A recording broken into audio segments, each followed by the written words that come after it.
So I'm back with another seasonal wrap-up, and oh man did this season give us a lot of trash to talk about. This time I will be doing things a little bit differently. As opposed to talking about everything I saw within a season, I will talk about what I found to be notable, or joke-worthy. In addition to this, I will only talk about a second season of a show if it started airing in the season I am covering, so that means no tentacles this season. These changes are mainly to speed the video along and to save myself from developing any more hemorrhages from talking about modern masterpieces such as Divine Gate from last season. Now here are some obligatory disclaimers.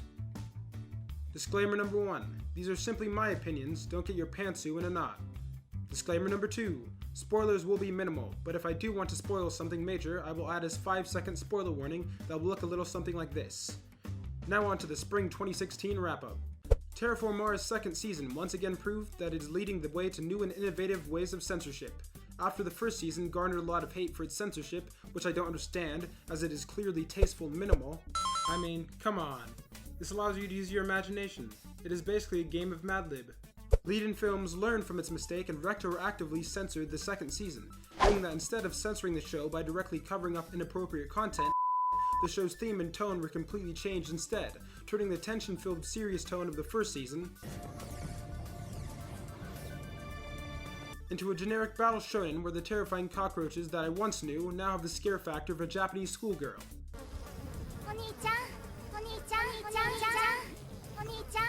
On an equally disappointing note, Big Order piqued my interest as it was made by the script composer of Miraniki, All No.0, Boku no Pico, and Full Metal Alchemist. What? What it doesn't say on his profile is that he was high off smoking too many beers when making Big Order, as the plot of the show, from what I understood, was the second season of Miraniki, crossed with a bit of Death Note and a pinch of 16 and Pregnant. What? They must be joking, right? Nope. I'm not entirely sure what Big Order wanted to be or is trying to do, but what I am sure of though is that if I was to continue watching this show any longer, I would have had to break my computer out of frustration.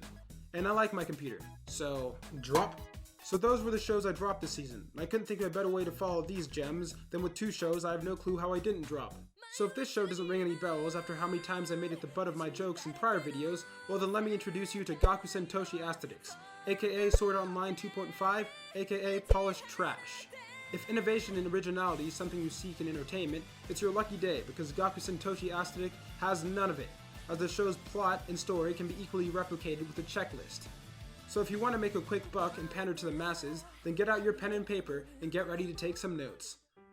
The first thing you will want to do if you want to make that sweet, sweet cash is make sure to include as few males as possible in your series, as most horny males aren't gay, and what good is a character if it isn't turning you on in some way? Preferably, only one main character should be placed in the show, so that the male audience can insert themselves into that character's place, so they feel cool, attractive, and generally perfect in every way. Note that it is imperative that your main character doesn't have any glaring flaws, as that would make your character more interesting and potentially add unneeded tension to scenes where you want to show off your character's awesomeness. Finally, every other character outside of the main character should have only 1, and at most 2, defining traits to them. Oh, and make sure to include 1 of every female body and character archetype to make sure your audience has plenty of merchandise to buy. So when you are all done, you should end up with something looking a little bit like this. So as a longtime gamer, there has always been a stigma that out-of-shape filthy men are the only people who play video games. Luckily, nowadays, the gaming community is getting a better rap, as people of all ages and genders are able to play these games without heavy criticism. But I have no clue how this stigma ever developed, as Catfish the Anime has taught me that 99.9% of people who play video games are actually hot, sexy women. Well, it's either that, or this show is the byproduct of a wet dream an author had about being able to have the cake and eat it too. But that couldn't possibly be the case. Right? Right? It has to be true. That can't possibly be the case, as 2016 statistics show that men own 59% of computers and video game consoles in the US. As someone who has only heard of the source material of this show, I was quite excited to see a show based around the court system.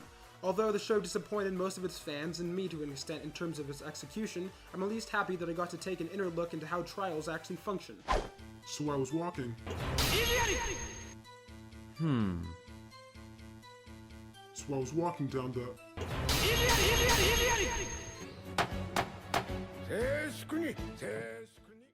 He can make girls swoon with a single stare. He can put out a fire by merely shuffling his feet. he can catch a bird with one hand in the middle of a rainstorm. Who was this man? Who was so great that even missionaries spread word of his existence? Sakamoto desu ga.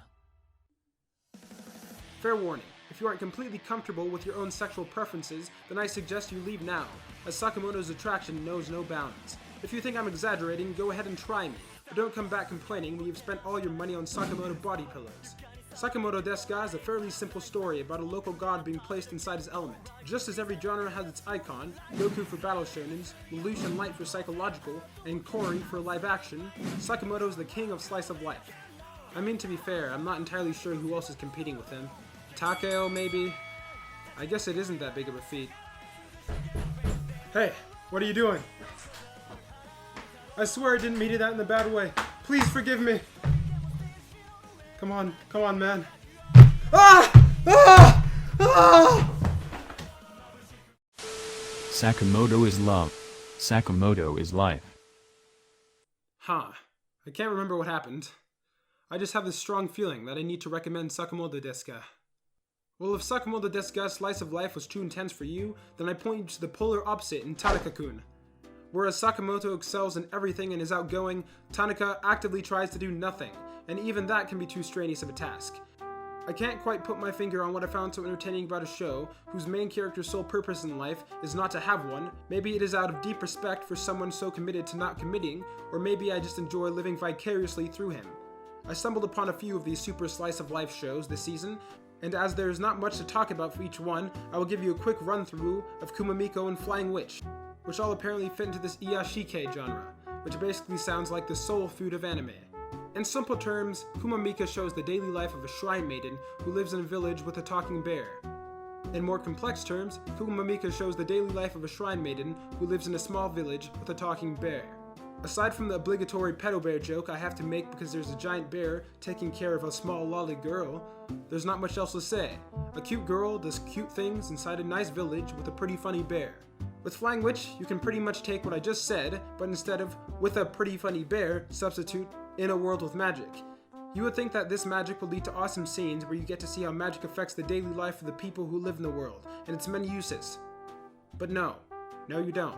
Aside from being jump scared by a magical plant,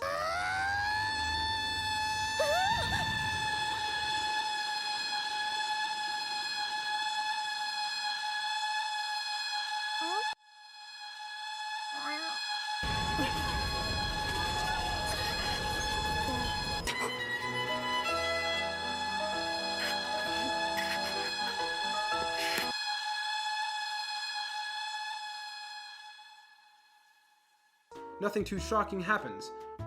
Although I will say it was worth watching for the simple fact that I was finally able to learn the answer to a question that millions asked before me. What does the fuck say? Yep, that was a letdown. So if these simple storylines didn't catch your interest, then meet Mayoiga, which I will give the award for the most plot of the season. Part of this has to do with the fact that the story takes place in a location that may or may not exist, with characters that may or may not exist, but contrary to what you are probably thinking, the WTF factor that I'm referring to does not come from the actual plot or whatever this disgusting blob thing is, but it comes from the 30 characters. Yes, 30 characters. This show tries to develop 30 characters, personalities, and backstories in 12 episodes. But luckily, since there are 30 characters, they all make up for each other's faults, allowing them to survive in the dire situation they are placed in. Psych, everyone in the cast acts about as stupid as this fish looks. Actually, I take that back. Even this blobfish shouldn't have to be compared to the idiocy that is the hive mind of this group of misfits. If you haven't seen this show, then I might not be conveying this well enough, so here's an analogy. Let's say you and I are on our team with a group of 10 other people. Our goal is to build a life raft so that we can survive being stranded in the ocean. Once we finally build a raft and we are sailing in the water, I noticed that I received a splinter from the raft. It is at this point when the entire rest of the group deems this to mean that the raft is haunted, and therefore decides to not only burn the raft, but all of the other resources we brought onto it, while we are on the raft. Yeah, we are dealing with people who have gone full retard, and you know what they say. Never go full retard.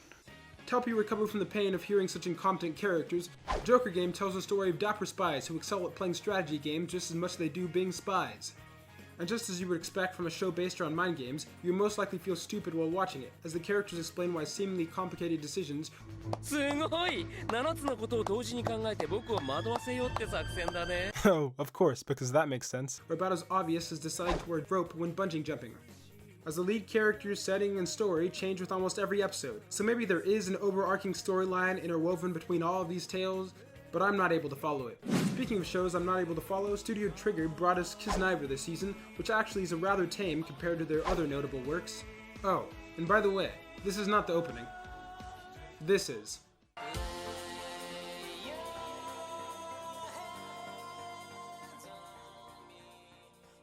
Be honest, how many of you were fooled?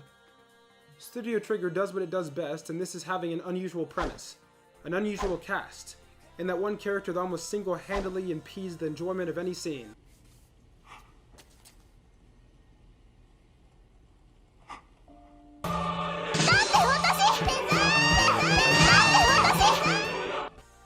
But as I mentioned, Kiznaiver's more tame than its counterpart, as it takes a more serious tone, making me wonder where all these feelings are coming from, and it seems the cast doesn't know as well.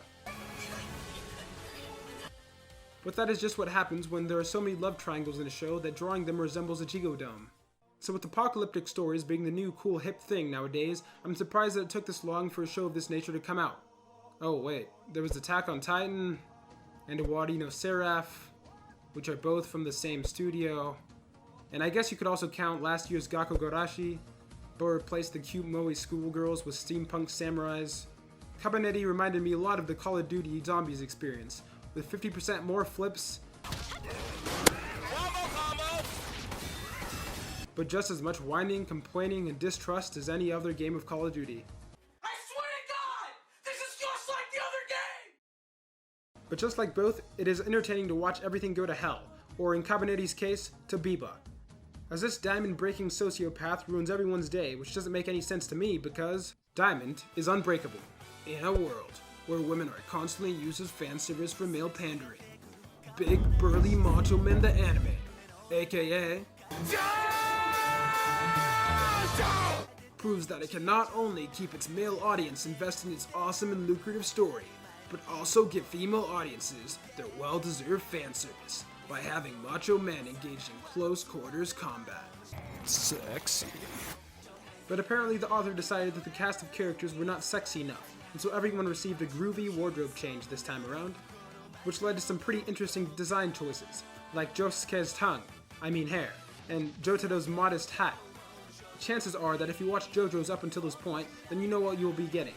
But if for some reason you haven't seen the previous seasons, and you think starting on the 4th season of this show makes sense, then be prepared for stands in every perceivable corner. If something seems fishy, then it is most likely... No, it's most likely a stand. Although this season is lighter on the... Oh no! Oh shit! Of Joseph Joestar, it is made up for in the new stylish Josuke and his overprotectiveness towards his hair. Although I'm not sure where the current arc is headed, other than the fact it involves a bow, an arrow, and this weird electric stand, but I'm always excited to see the bizarre adventure and weird superpowers that await me. While on the topic of superpowers, Boku no Academia is basically the non-satirical version of One Punch Man, which if you haven't seen, then stop this video right now and go do that. Or if you refuse to do that, then maybe you remember the live-action Disney Channel movie called Sky High? Yeah, it's not memorable. And if both of those references fell flat, then all you need to know is that Boku no Hero Academia takes place in a world where superheroes and villains are more common than civilians. Our powerless main character Izuku admires and strives to be like Alex Armstrong's less masculine brother All Might, who serves as the symbol of peace by defeating all of his enemies in... Okay, sorry, that's the last time I swear. Even though this might seem like the classic underdog tale, and to be honest, I can't say it won't be, as Season 1 doesn't seem like it's going to have a conclusive ending, but based on the way it's executed its premise thus far, I recommend it in full faith that it will continue to be awesome. Also, for those of you who are caught up with the show, let me quickly vent by saying that I hate this purple-haired comic relief character. I hate him so very much. So if you are someone who's even watching one show from the season, then you know the last show I will be talking about next. From the makers of Steins Gate comes another show that deals with space and time, and that show is DPR Special Movie, A movie that, quote, promotes the global precipitation measurement / dual frequency precipitation radar space mission. I'm joking. An anime season is not complete without its supposed magnum opus, the show that everyone will hype as the savior of anime until hipsters say otherwise for no reason, or the show nosedives into the ground. This season, ReZero takes its spot, and for the time being, I deem it to be worthy of its throne. Maybe I'm just a sucker for time travel, or energetic, multi-dimensional characters, or things that remind me of Steins Gate. But as with most things I highly recommend, I will refrain from spoiling anything more about the series, and I will simply say, go watch it.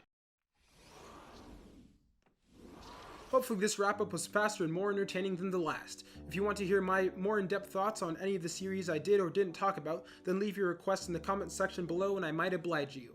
If you made it to the end of this video, make sure to notice the subscribe button, as you are its senpai.